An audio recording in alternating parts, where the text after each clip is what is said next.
Marshall hopes to find a director in addiction crisis by next year, where they'll begin teaching students how to use things like naloxone in a crisis scenario. Tom Jenkins, MU Report. For Huntington, this could be just one step closer to connecting the students of Marshall to the downtown Huntington area. Business owners believe that the bill will bring in new business, including Marshall students. For the past 7 years, the Huntington Music and Arts Festival has been a showcase of the tri-state area's culture and arts. And this year's been no different. For MU Report, I'm Tom Jenkins. In his 48 years of being in Huntington, Dawson has become a son of Marshall. And with all the adversity he's faced, he says he couldn't have imagined it turning out any differently. Life. We're glad you're joining us here on West Virginia Public Broadcasting.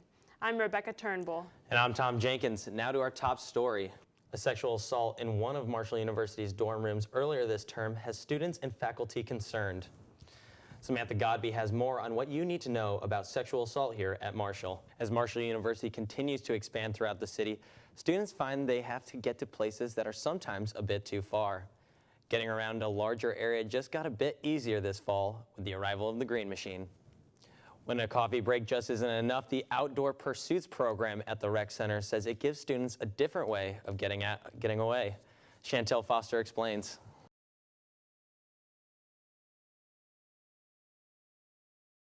Within the past 3 months, the tri-state area has felt the effects of America's opiate epidemic the hardest. With alarming rates of overdoses in each state, Ohio, Kentucky, and West Virginia are now working together to combat this problem. Huntington is the epicenter of the drug epidemic in West Virginia. And it's so critical that we approach this issue with our partners not only within West Virginia, but across state lines. The attorney generals from all 3 states met at the New Life Church in Barboursville to meet with people affected by addiction and law enforcement members to find a new way to combat this epidemic. The Ohio Attorney General's office has made it their goal to put more of an emphasis on educating students when they're young. We would not decide to teach writing or English or math by waiting until the 5th grade or the 6th grade, and then skipping a few more years and then doing it again when we feel like it in the 10th or 11th grade. We've got to get consistent. We've got to do it every single year. We've got to do that in every school. Marshall University has also begun to fight back with education.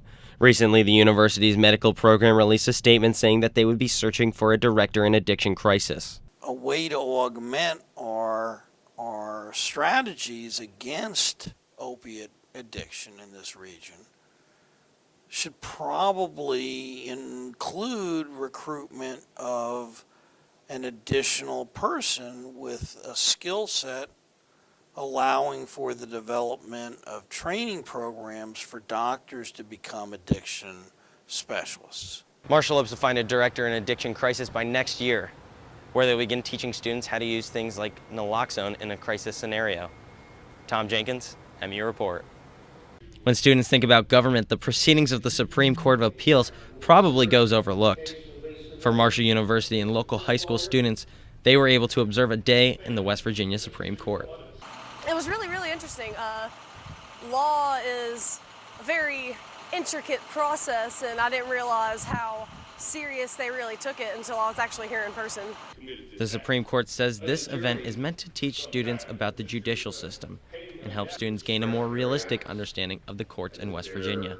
Well, they need to learn how the justice system works, and there's nothing better than seeing it in person, because what you see on TV is not how the justice system works. I think it certainly exposes someone to the court system. You would be surprised. I taught a class years ago at another university, and the number of students who maybe even have a confusion about the 3 branches of government. Students sat and watched the 3 court cases where defense attorneys and prosecuting attorneys pleaded their case to the Court of Appeals. Each case was selected by the Supreme Court to grab the attention of the student.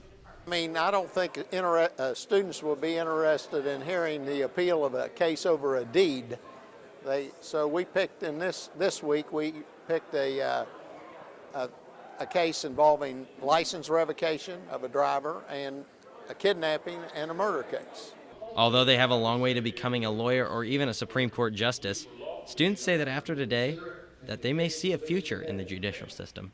I think it would definitely be an interesting occupation to be like a lawyer or even a chief justice or moving up along those lines. It'd be really, really interesting. And I think you have to be a very strong-minded, not easily bothered person to be able to do it. So The Supreme Court of Appeals comes to Marshall every other year to not only educate students, but to celebrate Constitution Week.